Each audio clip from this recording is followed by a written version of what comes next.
आवारागर्दी की इस नई किस्त में खुशामदीद। ज़रा वक्री किस्म की किस्त है। मैं आपको कहीं आवारागर्दी के नहीं ले जा रहा। मैं आज एक ऐसे सवाल का जवाब देना चाहता हूँ जो पाकिस्तान के बहुत से लोग मुझसे पूछते हैं कि अगर वो अपनी प्रोडक्ट अमेरिका एक्सपोर्ट करना चाहे तो बायर कैसे ढूंढे। वो किसी ऐसे बायर की तलाश में होते हैं जो उनसे होल सेल में ख़रीद के उसे रिटेल में बेच सके। तो उसका जवाब मैं आज देना चाहूँगा कि आपको किसी ऐसे बायर की ज़रूरत नहीं है। आप अमेरिका में ख़ुद रिटेल कर सकते हैं। अमेरिका का जो दूसरा सबसे बड़ा रिटेलर है Amazon.com, वो आपकी चीज़ें आपके बिहाफ पे बेचने को तैयार है। आगे बढ़ने से पहले मैं सिर्फ ये अर्ज़ कर दूँ कि ये क़तई तौर पे एक इंफॉर्मेशनल वीडियो है। मेरा इससे कोई मॉनेटरी बेनिफिट वाबस्ता नहीं।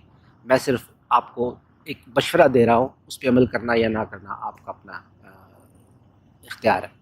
अर्ज़ ये है कि आप अपनी अगर कोई प्रोडक्ट आप अमेरिका में रिटेल करना चाहें तो Amazon.com आपको ये सहूलत देता है। अब आप कहेंगे कि ये तो काम तो मैं ईबे पे भी कर सकता हूँ, लेकिन दो बड़े फ़र्क हैं। एक तो ये कि ईबे पे आप जब जाएंगे तो आप कहेंगे कि मैं मोहम्मद हुसैन पाकिस्तान से ये चीज़ बेचना चाह रहा हूँ, तो मोहम्मद हुसैन की वो क्रेडिबिलिटी नहीं है जो अमेज़ॉन की है। अमेज़ॉन पे आप चीज़ लिस्ट करेंगे तो वो अमेज़ॉन बेच रहा होगा, मोहम्मद हुसैन नहीं। दूसरा बहुत बड़ा फ़र्क ये है कि जब आप एक आइटम ईबे पे लिस्ट करेंगे और एक रिटेल बायर उसे ख़रीदने की कोशिश करेगा तो उसकी शिपिंग कॉस्ट आपकी इतनी ज़्यादा होगी कि वो जो रिटेल बायर है उसके क़ुव्वत ख़रीद से वो चीज़ बाहर हो जाएगी। अमेज़ॉन क्या करता है? अमेज़ॉन कहता है कि आप अपनी जो भी प्रोडक्ट है वो बल्क क्वांटिटी में उनको शिप करते हैं, और बल्क क्वांटिटी पे शिप करने में ज़ाहिर है उसकी कॉस्ट कम होगी। मैं उस तरफ भी आता हूँ थोड़ी देर में।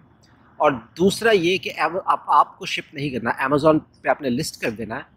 अगर कोई चीज़ ख़रीदी गई तो वो अमेज़ॉन का दर्द सर है कि उसको पैक करके, शिप करके डिलीवर करवाए। तो उसमें आपकी शिपिंग कॉस्ट बहुत कम हो जाती है, और ज़ाहिर है फिर अमेज़ॉन का नाम, और अमेज़ॉन ने सब कुछ करना है। आपने सिर्फ उनको अपनी प्रोडक्ट शिप करनी है। जब वो पहुंच जाए अमेज़ॉन के पास तब आपने उसको लिस्ट कर देना। That's it. और अगर आपके पास प्रोडक्ट नहीं है कोई बेचने के लिए कौमी वक़ार के अलावा, तो वो भी मैं इस वीडियो में के आखिर में बताता हूँ कि आप प्रोडक्ट सोर्स भी कर सकते हैं।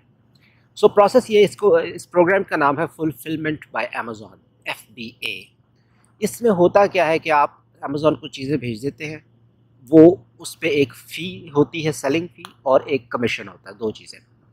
तो जब आप उनको चीज़ें भेज देंगे और अमेज़ॉन के वेयर हाउस में पहुँच जाएंगे, अब आप लिस्ट करेंगे। लिस्ट करते वक्त 2 चीज़ें आपने देखनी है। पहले तो आपने ये देखना है कि अमेज़ॉन पे आपका कंपटीशन क्या है।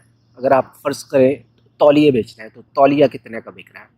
और लिस्टिंग करते वक्त वो लिस्टिंग्स आपके लिए हेल्पफुल हो सकती हैं। आप देख सकते हैं कि दूसरे लिस्टर्स ने जो बेच रहे हैं उन्होंने क्या क्या स्पेसिफिकेशन अपनी लिस्टिंग में दी हुई है, और वो स्पेसिफिकेशन आप भी प्रोवाइड कर सकते हैं। आपकी लिस्टिंग बेहतर हो सकती है उसको देख के, कंपटीशन को देख के। दूसरा, आपने सबसे बड़ी चीज़ कि उसकी प्राइस कैसे सेट करनी है। तो जैसे मैंने अर्ज़ किया कि अमेज़ॉन एक फ़ी लेता है, लिस्टिंग फ़ी, और सॉरी सेलिंग फ़ी, और कमीशन लेता है। उस कमीशन में वो शामिल है कि उन्होंने शिप करना है, पैक करना है, डिलीवरी देखनी है। तो प्राइस करते वक्त आपने जो चीज़ें जहन में रखनी है, वो एक तो आपकी कॉस्ट है, और कॉस्ट सिर्फ उसकी मैन्युफैक्चरिंग या बाइंग की नहीं, शिपिंग कॉस्ट भी उसमें इन्वॉल्व है कि आप वो अमेज़ॉन के पास पहुंच के आपकी कॉस्ट क्या आती है। दूसरा, आपने उसमें जो ब्रेकेज एंड लॉस का भी कैलकुलेट करना है। मैं कोई एक्सपर्ट नहीं, आप किसी एक्सपर्ट से पूछ सकते हैं कि कितना परसेंट ब्रेकेज एंड लॉस हो सकता है कि आपने चीज़ भेजी और वो अमेज़ॉन तक पहुँचते पहुँचते या गुम हो गई या उसमें कोई प्रॉब्लम आ गया।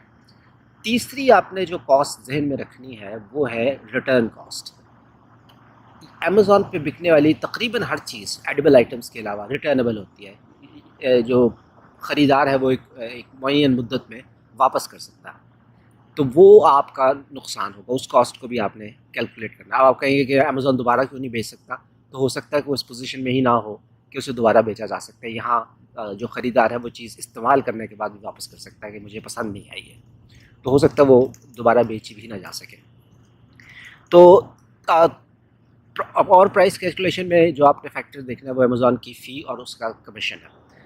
तो फ़ी जो है वो 2 तरह की है, उनमें से एक आप अडॉप्ट कर सकते हैं। एक तो है कि अमेज़ॉन चार्ज करता है $1 पर आइटम फ्लैट, या आपने एक चीज़ बेची, उसने $1 चार्ज कर लेना। दूसरा उनका स्ट्रक्चर है कि आप $40 महीने के दे दें, तो फिर आप जितनी मर्जी चीज़ें बेचें। सो अगर आप समझते हैं कि या अगर आप बेच रहे हैं 40 से ज़्यादा, तो फिर मंथली प्लान ज़्यादा सूटेबल है। और उसके बाद आता है कमीशन। कमीशन अमेज़ॉन का, फ़र्ज़ करें आपकी कॉस्ट किसी चीज़ की $5 है, तो तकरीबन इतना ही कमीशन अमेज़ॉन ने चार्ज कर लेना। तो आपकी प्राइस जो है, अगर आपकी कॉस्ट जो टोटल $5 है, तो आपकी प्राइस $15 होगी, तो आपको कुछ पैसे बचेंगे, क्योंकि $5 आपकी कॉस्ट है, $5 अमेज़ॉन ले लेने हैं, एंड दैट्स इट। तो इस तरह से आप अपनी चीज़ें जो है अमेज़ॉन पे लिस्ट कर सकते हैं। पहला काम आपने ये करना है कि amazon.com पे जाके सेलर अकाउंट बनाएं। जब सेलर अकाउंट बन जाए, तो वहाँ से आपको सारी इन्फॉर्मेशन मिल जाएगी कि आपको शिप कहाँ करना है। तो पाकिस्तान में मेरे एक दोस्त से मेरी आज सुबह बात हुई, तो उसने बताया कि शिपर्स जो हैं वो छोटी कंसाइनमेंट भी, क्योंकि समुद्री रास्ते से भेजेंगे तो आपकी कॉस्ट कम होगी। तो मेरे दोस्त ने बताया कि शिपर जो है वो कंसोलिडेट कर लेते हैं। अगर आपके पास इतनी क्वांटिटी नहीं है कि पूरा कंटेनर आप भर सकें, तो शिपर को इससे कोई गरज नहीं होती, वो छोटे छोटे ऑर्डर कंसोलिडेट करके एक बड़ा ऑर्डर बना के समुद्री रास्ते से अमेरिका भेज देते हैं। तो वो आप कर सकते हैं। रिसर्च जो है बड़ी ज़रूरी चीज़ है, कि आपने जो प्रोडक्ट बेच रहे हैं, क्या वो अमेज़ॉन को आपने भेज तो दी, वहाँ शिप हो गई, आपने लिस्ट कर दी, क्या बिकेगी वो या नहीं बिकेगी। इसके लिए आपको रिसर्च करनी पड़ेगी। इसके लिए आपको देखना पड़ेगा कंपटीशन, कितना कंपटीशन है वो, और उस प्रोडक्ट का किस क्वांटिटी में वो बिक रही है, उसके लिए। और आपकी लिस्टिंग जो है वो सॉलिड होनी चाहिए। जिस तरह की आपके कंपटीशन की लिस्टिंग है, वैसी लिस्टिंग आपकी होनी चाहिए, मयारी होनी चाहिए। अब आते हैं इस तरफ कि आपके पास कुछ बेचने के लिए नहीं है कौमी वक़ार के अलावा। कौमी वक़ार ना बेचिएगा, यहाँ उसको किसी को उसकी ज़रूरत नहीं है।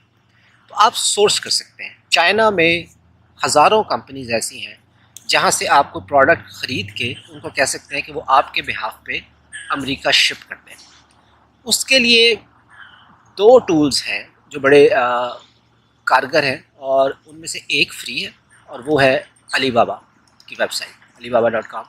आपको वहाँ पे कंपनीज़ मिलेंगी दो तरह की, एक है ट्रेडिंग कंपनीज़ और एक मैन्युफैक्चरिंग कंपनीज़। सो मैन्युफैक्चरिंग कंपनी ज़ाहिर है जो अपनी बनाई हुई चीज़ें बेच रही हैं। ट्रेडिंग कंपनीज़ मैन्युफैक्चरर से ख़रीद के आगे बेचती हैं। तो जो ट्रेडिंग कंपनी है उसका थोड़ा सा कॉस्ट ज़्यादा होती है, लेकिन उसका फ़ायदा ये कि उनके पास वैरायटी प्रोडक्ट्स की बहुत ज़्यादा होती है। तो मैन्युफैक्चरिंग थोड़ा सस्ता होता है। सो आप अलीबाबा से सोर्स कर सकते हैं। अगेन, इस काम के शुरू करने में सबसे जो इम्पॉर्टेंट चीज़ है, वो आपकी जो इनिशियल इन्वेस्टमेंट है, उससे भी ज़्यादा इम्पॉर्टेंट चीज़ रिसर्च है। आप जितनी रिसर्च करेंगे उतना कामयाबी का चांस जो है वो ज़्यादा होगा। दूसरा टूल जो है जिससे आप प्रोडक्ट सोर्स कर सकते हैं, वो थोड़ा सा महंगा है। उसका नाम है जंगल स्काउट। जंगल स्काउट एक इंतहाई करामत चीज़ है इस मसले में। वो आपको हर पूरा डेटा दे देता है कि इस वक्त अमेज़ॉन पे कौन सी प्रोडक्ट कितनी तादाद में अवेलेबल है बिकने के लिए, क्या उसका प्राइस ट्रेंडिंग है, कितनी इस वक्त लिस्टेड है, कितने बिक चुके हैं। सो आपको वो पूरा डेटा ब्रेक डाउन दे देता है, लेकिन वो थोड़ा सा महंगा है। मेरा ख्याल है कि वो they charge around more than $100 a month. तो मेरा मशवरा तो यही है कि अगर आपके पास पाकिस्तानी के पास टाइम तो खासा होता है ज़ाया करने के लिए, तो आप ख़ुद पहले रिसर्च करें अली बाबा पे, अगर आपके पास कोई प्रोडक्ट नहीं है, और स्टार्ट इट स्लो। ये नहीं कि अच्छा अब मैंने ये सेलर अकाउंट बना लिया है, मैंने प्रोडक्ट ढूंढ ली है, अब मैं अपनी नौकरी छोड़ रहा हूँ। थोड़े से शुरू कीजिए, और इसमें ग्रोथ पोटेंशियल बहुत ज़्यादा है। यहाँ एक पाकिस्तानी साहब है, he is a millionaire now through fulfilment bye Amazon. Actually मुझे इस वीडियो को बनाने का ख्याल उनकी वीडियो देख के आया। वो वैसे तो इंटरनेट पे बहुत सा मवाद मुहैया है, लेकिन वो अंग्रेज़ी में, वो उर्दू में इस पे लेक्चर देते हैं, और वो उसका कोई $120 लेते हैं। तो मैंने कहा क्यों ना उनकी रोज़ी रोटी पे लात मारी जाएगी, वीडियो फिर मुफ्त बना के। सो ग्रोथ इसमें ज़्यादा है। जब आप ये काम शुरू कर दें, तो फिर अपनी तवज्जो रखें इस पर कि आप अपना ब्रांड इस्टेब्लिश करें, क्योंकि जब ब्रांड रिकग्निशन किसी चीज़ की बन जाती है, तो फिर ना सिर्फ ये कि उस चीज़ की सेल ज़्यादा होती है, बल्कि यहाँ ये पोटेंशियल भी हो जाता है कि आप अपना ब्रांड बेच सकते हैं। यहाँ पे तकरीबन 90% लोग जो अमेरिका में बिज़नेस शुरू करते हैं, वो ये सोच के नहीं करते कि अभी ये बिज़नेस मैंने शुरू कर दिया तो अभी मेरी अगली 4 नस्लें इस बिज़नेस को चलाएंगी। वो ये सोच के करते हैं कि मैंने इस बिज़नेस को यहाँ तक ले जाना है कि मैं इस ब्रांड को बेच दूँ। इसको एग्जिट स्ट्रैटेजी कहते हैं वो बिजनेसमैन। यहाँ पर बहुत से लोग सिर्फ इसलिए काम, कई दफ़ा नुकसान उठा लेते हैं ब्रांड इस्टेब्लिश करने के लिए, कि जब ये ब्रांड इस्टेब्लिश हो जाएगा तो मैं इसे बेच दूँगा। सो ब्रांड इस्टेब्लिश करने पे आपने अपनी तवज्जो मबज़ूल रखनी है। और इसके अलावा अगर आपका कोई सवाल है तो आप इंटरनेट पे सर्च कर सकते हैं। यूट्यूब पे बेतहाशा वीडियोस मौजूद हैं FBA पे, अंग्रेज़ी में, इसलिए मैंने सोचा मैं उर्दू में आपको ये बयान कर दूँ। और कोई सवाल हो तो कमेंट्स में ज़रूर पूछिएगा, अगर मेरे पास जवाब हुआ तो मैं दे दूँगा। और अगर इससे कभी आपको अगर आप करोड़पति बन जाए तो मुझे आलू गोश्त खिला दीजिएगा। शुक्रिया। एक और नुक्ता कि जब आप प्रोडक्ट रिसर्च कर रहे हो कि आपने क्या बेचना है, तो थोड़ी सी क्रिएटिविटी दिखाएं भी दिखाई जा सकती है कंपटीशन के हिसाब से। एक मिसाल मैं आपको देता हूँ कि ये जो बाथरूम में हाथ साफ़ करने वाले छोटे छोटे तौलिए होते हैं, ये एक साहब बेचना चाह रहे थे और उन्होंने कंपटीशन देखा अमेज़ॉन पे कि 2 तौलियों का पैक जो है वो $8 का बिक रहा था और बहुत से लोग वो 2 तौलियों का पैक $8 का बेच रहे थे।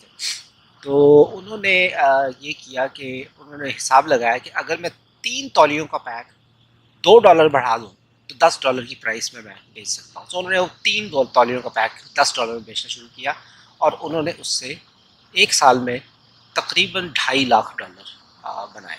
एक और नुक्ता कि आप की जो प्रोडक्ट है अगर उसका साइज़ छोटा हो तो बेहतर है। ये नहीं कि अब आप सोचें कि अच्छा अब मैं चनेयोर से फर्नीचर अमेरिका में बेचना शुरू कर देता हूँ, क्योंकि उसकी ब्रेकेज कॉस्ट बहुत ज़्यादा होगी, उसकी शिपिंग कॉस्ट बहुत ज़्यादा होगी। और जब वो अमेरिका में फर्नीचर, वैसे भी अमेज़ॉन पे इतना बिकता नहीं है, लोग फर्नीचर शॉप्स पे जाके ख़रीदना पसंद करते हैं। सो अपनी प्रोडक्ट का साइज़ स्मॉल रखें। एक और चीज़ जिसका आपने बहुत ख्याल रखना है वो रेगुलेशन है कि आप कोई ऐसी चीज़ नहीं बेचें जो अमेरिकी कानून से, मतलब आप ये नहीं कि अब आप जाली रोलेक्स घड़ियाँ और आगे बेचना शुरू कर देंगे क्योंकि उसका आपको खासा नुकसान हो। तो इन चीज़ों का ध्यान रखें और अगेन रिसर्च, जितना टाइम आप स्पेंड कर सकते हैं रिसर्च पे वो करें। कंपटीशन देखें अमेज़ॉन पे क्या है, स्टार्ट स्लो और don't go for huge quantity. और बाद में जब अगर अल्लाह करे कि आपका ये बिज़नेस चल पड़े तो अपनी जो है ना वर्सिटिलिटी बढ़ाएं, एक ही प्रोडक्ट पे डिपेंड मत करें, अपनी प्रोडक्ट रेंज बढ़ाएं और अगेन ब्रांड बनाने पे तवज्जो दें। एक तरह की अशिया, अगर आप टेक्सटाइल बनाना चाह रहे हैं तो टी शर्ट्स शुरू कर सकते हैं आप, बाद में किसी और चीज़ को भी अपने पोर्टफोलियो में शामिल कर सकते हैं, लेकिन ब्रांड बनाने पे तवज्जो दें। और अगेन रिसर्च, शुरू में ज़्यादा पैसा मत खर्च कीजिएगा क्योंकि आपको थोड़ा सा शुरू में आपको इसमें लर्निंग करना, आपको बहुत सी चीज़ें सीखनी पड़ेगी। So start small. उम्मीद है कि आपका ये काम शुरू हो जाए तो then you can scale it up, लेकिन शुरू में थोड़ा सा हल्का हाथ रखना है। और इस वीडियो को अपने दोस्तों से, अपने रिश्तेदारों से शेयर कीजिए, शायद किसी का भला हो जाए, और अगर हो जाए तो मुझे बहुत खुशी होगी।